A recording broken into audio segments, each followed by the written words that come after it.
Dan, RadioStyle. Hope everybody out there's having themselves a great day. Kind of a different video from what I've been doing lately, but actually this has been an interesting week, and I thought this was a perfect analogy for when those of us are in situations that we're manifesting and we're facing contrast, meaning maybe a third party's popped in, maybe someone else is involved, maybe someone's trying to get the job you're after, maybe someone else just took your lottery numbers. Whatever the case is, contrast serves a huge purpose. I've done a bunch of videos on contrast, and I think a lot of people freak out when they see it. It's like, oh my God, there's contrast. It's okay.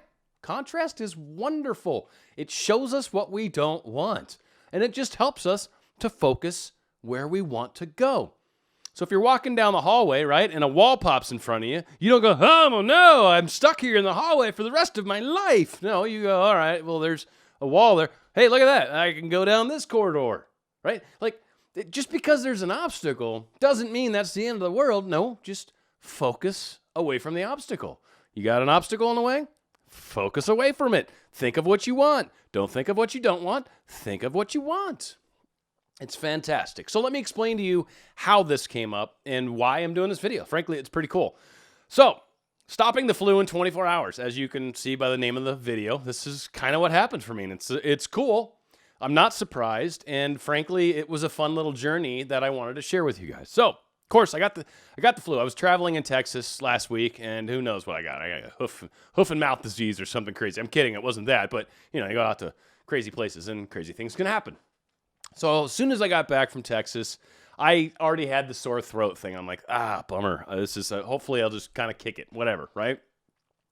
It progressed into a full-blown flu, and I will say by yesterday morning, I pretty much woke up feeling horrible. Like I hurt. My calves even hurt. I ached in my calves even. Like I hurt in every part of my body. And I did not, I was just very unhappy, right?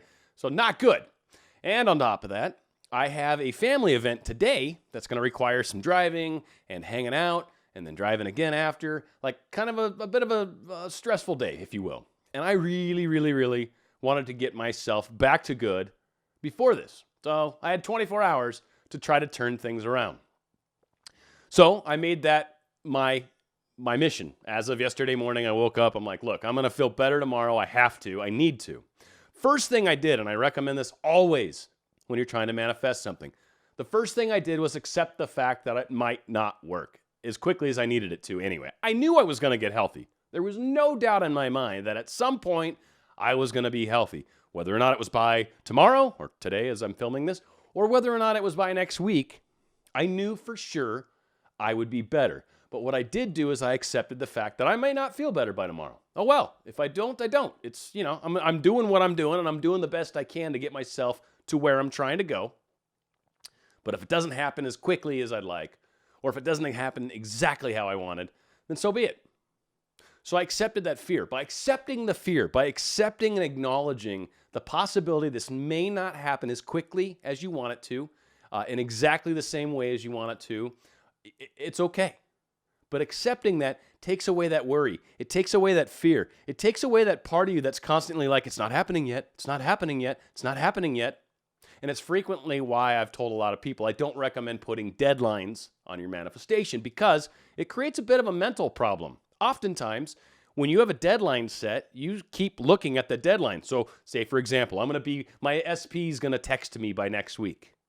By next Monday, my SP is going to text me. Okay, so by the time Wednesday comes along and you still haven't gotten a text, you're like, Monday's getting close. And then Friday comes along and you still haven't gotten a text, Monday's getting close. Notice how you're still focused on the fact that you haven't gotten a text message and Monday's coming quick. Both those things are bad. They're not helping.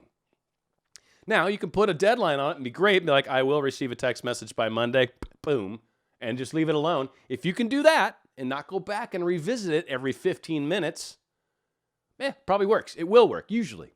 It's good. Gives the universe kind of a timeline. But, again, the hard part is the fact that so many of us will look at it and go, it's not happening yet, it's not happening yet. And I frequently talk about looking at your feet as you're walking. Don't look at your right now, look out where you're going. Look at what you would like to experience. Look at the contrast for a second and go, yeah, I don't want that. This is what I want. Boom, that's where I'm going.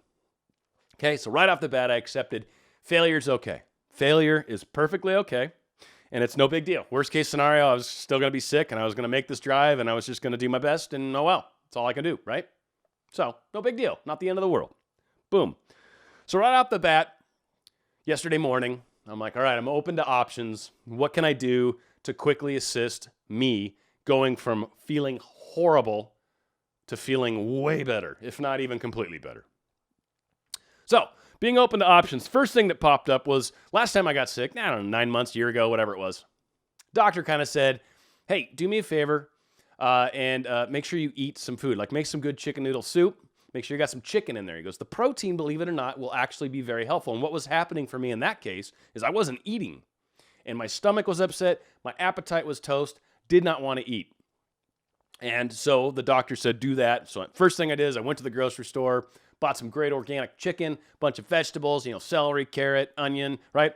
All that wonderful chicken stock that I created myself, made this delicious chicken noodle soup, ate the chicken noodle soup with the pieces of chicken in there, and literally felt significantly better the following day just by feeding myself and throwing some protein in me. So remembering that wonderful advice from someone who had gone to school far longer to learn these things than I ever have, I said to myself, hey, let's make sure we eat. Because I was already going down the path of not eating. I'd already gone 24 hours without any food. And I'm like, no. That's not going to work. That's going to make me worse, right? That's not helping my situation. I had zero appetite. Didn't want to eat at all. So what did I do? Made a protein shake. I knew I had to get some calories in me. I knew I needed protein. I knew I couldn't chew on any food or stick any solid food in me. I just didn't want to. It sounded disgusting, and I wasn't going to be able to do it. So I used, I got some milk, which, it was questionable. But anyway, I was like, it's got some calories too. It's got some milk, threw some protein powder, a couple scoops, threw a banana in there, blended that bad boy up, drank it down, instantly just put in, I don't know, it's probably 800 calories in one beverage. So right off the bat, step number one, that is helping me towards my goal, right? Got to pay attention to what's going on. I needed calories. I needed food. I needed something that my body could use to help heal me. So I did that, okay? You got to be open to what's coming. You've got to be open to changes that you might need to make. So in my case, that was one change I needed to make. Second change, of course, liquids. Always need to have liquids. So I was kind of struggling a little bit with water. Normally I drink quite a bit. Yesterday I wasn't wanting to drink it, so I was kind of trying to force some water down my system. Just in general, good practice. Nothing too exciting from it, but I managed to do it. I'm keeping tabs on the things that I need to do in order to get myself to the place that I'd like to be, right? So more liquids. Got those worked in there too. Now, the key one, and my girlfriend was the kindest one to point this out to me, rest. I have been abusing myself for the past week. When I was in Texas, I wasn't resting much. I was basically partying because we had someone that put in their last notice. That's why I was out there, was to say goodbye to my manager.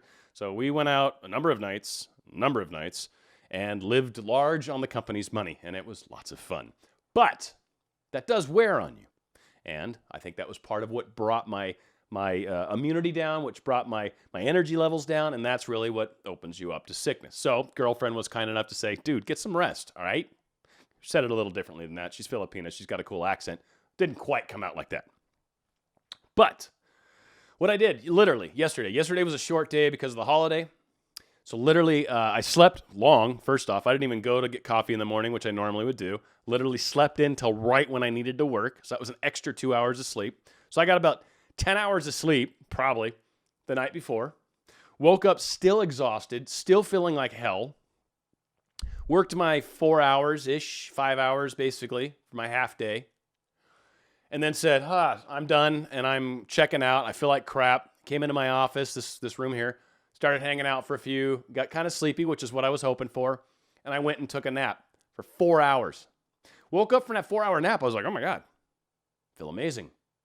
Not better, but amazing. Hung out, had dinner. Didn't really have a good dinner, but I ate some food. I managed to get some scrambled eggs and some ham in me, right? A little protein, little more meat, a little something. Just try to get some food in me. Took my girlfriend home, got back here, and immediately decided to sleep again. So I literally went to bed again last night and probably got another, I don't know, it was probably 8 hours of sleep. Literally woke up this morning feeling amazing. Amazing. I don't think I'm 100% yet. I would say probably 90, 95%, but I don't hurt anywhere. I have zero aches and pains. I feel great. So the big key is paying attention to what you need to do, paying attention to the differences that you can make to get yourself towards your goal. My goal was being healthy. My goal was to be able to go on this trip today and be okay with it. My goal was to get myself back to a place where I didn't feel like crap. So I focused on health, wealth, or healthiness. Focused on well-being. There's the word I was looking for, on wellness. I was focused on being better. I was focused on doing things that help my health. I was focused on doing things that will enhance my chances. So you got a third party, as an example. Focus on the things that are going to help enhance your chances. Okay? So being bitter at your person, that's not helping, right? So let's focus. Obviously, that third party's got to go away. So boom, wish happiness on both these people, right? And say, I hope this third party finds someone else that they truly love and that my specific person's okay and he'll come to me and we'll have everyone will be happy. It'll work out for everybody. So focus on an outcome that works. Kind of like revisions. I've been talking a lot about Goddard and revisions. I've been doing a lot of shows on The Law and the Promise, which is a great book. And so Goddard really gets into talking about reversing things and kind of transitioning from this contrast to something good. Kind of giving up on focusing on the negative, but more realizing that the power of changing things is in my imagination, in my abilities to imagine a better world or a better situation or a better reality. And by focusing on that, we create that information, that situation, that life, that outcome. But by focusing constantly on all things that aren't going right, I don't feel good, or third parties here, or someone's got the job and I don't. By focusing on those things, we continue to put energy towards that. So what is it that you want to experience? Contrast is our friend. It's going to show you what you don't want. Doesn't mean that's what you're stuck with, and I've frequently talked about it. Most of us that are watching Law of Attraction, so one person commented and said she's got this all figured out. She just enjoys watching the videos. Thank you. I love that. That's awesome. But for those of us, the contrast is our friend. It's helping you decide what it is that you actually want. Doesn't mean you're stuck with what you don't want. It means whatever you've been doing lately is giving you a taste of what you don't want. So cool. Let's make some modifications. Let's focus on what we do want, and let's head in that direction. I want to say it's that simple, but it is. The hardest part is not getting stuck focused on the contrast. Contrast is okay.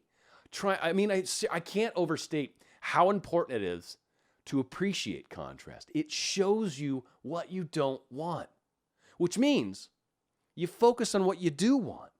You've got this great example of what doesn't work or what I don't want or what the last thing I want. Awesome. Let's change that. Let's use our manifesting muscle and change that. Focus on what you do want. Give me a day or two of intent focusing on what you do want. And tell me if you don't notice something. Tell me, seriously, 2 days focusing on what you do want. And if you're cheating and that's not fair, if you're cheating and I did spend a bunch of time thinking about the third party and they're still there, it doesn't work, Dan. I'm like, well, come on, got to be fair. So every time that third party fear pops in, every time that contrast pops up, instantly a reminder, no, that's changing. I'm changing that. That's fine. This is what I want. This is what I want more of. Here's where I'm going. Here's the person I'm going to be with. This is what I'm going to experience. Give me 2 days of that. 2 days of that and tell me you aren't already seeing some differences. Maybe you're getting a text message from the third party. Maybe you're no longer blocked on Instagram or something crazy. Who knows? I don't know how it's going to manifest, but I will say I would be surprised if you don't see something. That is how you know you're on the right track. You're not manifesting a something. That's not what you're doing. What you're doing is focusing on where you would like to go. Big picture. Where am I heading with my life? Then you will manifest small little somethings along the way.